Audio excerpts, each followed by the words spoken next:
ঠকলেও ঠকিও না। অন্যকে ঠকিয়ে তুমি জিতে যাবে? সেটা হয় নাকি? কাউকে ঠকালে তোমাকেও যে ঠকতে হবে বাছা।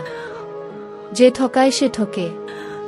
তুমি এক মানুষ ঠকাও, তোমাকে বাকি সবে ঠকায়। তুমি যাদের কাঁদাও আবার তারা যাদের কাঁদায়, এভাবে ফিরতে ফিরতে কান্না তোমার দিকেও ফিরবে।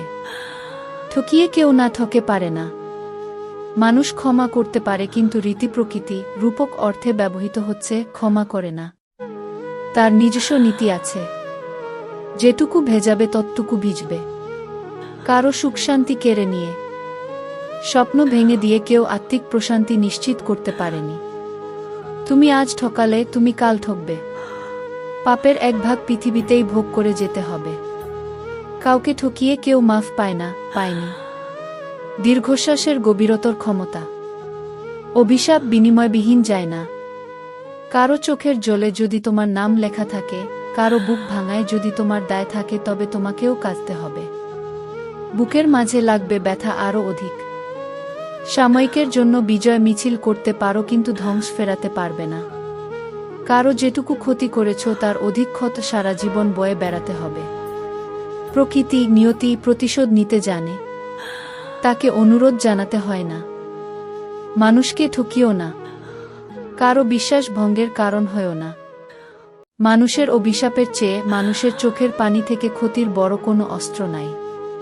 কারো স্বপ্ন ভেঙে দিয়ে তোমার কোনো ক্ষতি চোখে পড়ল না, অথচ তুমি কাঙ্ক্ষিত গন্তব্যে পৌঁছালে না, এই তো প্রতিশোধ। যে সকল ভুলের প্রায়শ্চিত্ত করতে করতে জীবন ক্ষয়ে যায়, তার অন্যতম অন্যকে ঠকানো। মানুষকে জিতিয়ে দাও, নিজে কম নাও, তবুও ধ্বংসের ফাঁদে পা দিও না। কারো ক্ষতি করে মেরুদণ্ড তুলে দাঁড়াতে পারবে না। হিসেব মেটাতে কারো দুর্বলতা জেনে সুযোগ নিও না। সেটুকুই প্রতিশ্রুতি দাও যেটুকু রাখতে পারবে।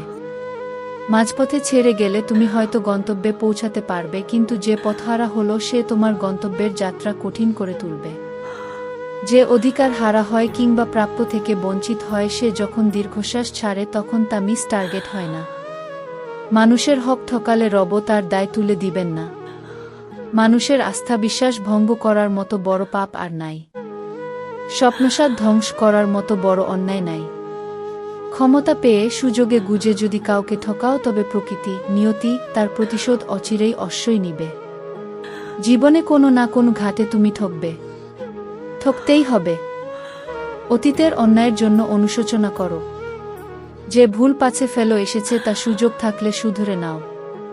প্রয়োজনে গোচ্ছা দাও, তাও আলোর মুখোমুখি দাঁড়াও। কেউ কারো জন্য অপরিহার্য নয়, তবে কারো অপূর্ণতায় কেউ যদি শূন্যতা অনুভব করে, তবে তাতে ক্ষতের খতিয়ান দীর্ঘ করবে। একটা মাত্র জীবন, এখানে সুখী হতে না পারলে কিংবা নিজেকে না জানলে সমগ্র আয়োজন বিফল বুঝে নিও। কাজেই নিজে ঠকে হলেও অন্যকে জিতিয়ে দাও। পরিণামে ফলফুল পাবে, সবটাই পাবে। কাউকে ঠকালে তিনি ধাক্কা সামলে উঠবেন, কিন্তু এর প্রতিশোধে তোমাকে যে খেসারত দিতে হবে তা বোধহয় সামলাতে পারবে না।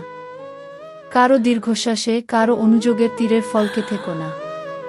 যেটুকু পারো দাও, কিন্তু অন্যায়ভাবে কারো থেকে নিও না। মন ভেঙ্গো না।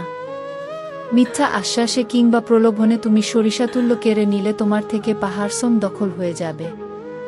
জীবন সুন্দর যদি সুন্দরের রশ্মি রেখো আসো। তুমি সেই আলোতেই আলোকিত হবে, যে আলোকের পদাঙ্ক অনুসরণ করেছ। কাউকে এক চিমটি ব্যথা দিলে তোমাকেও একফালি দুঃখ সামলানোর জন্য প্রস্তুত হতে হবে। দুঃখ তখন উঁচু ঢেউ হয়ে জীবনের তীরে তীব্র হয়ে উপচে পড়বে। হারো, তবে হারিও না। জীবনের সর্বত্র জিততে হয় না।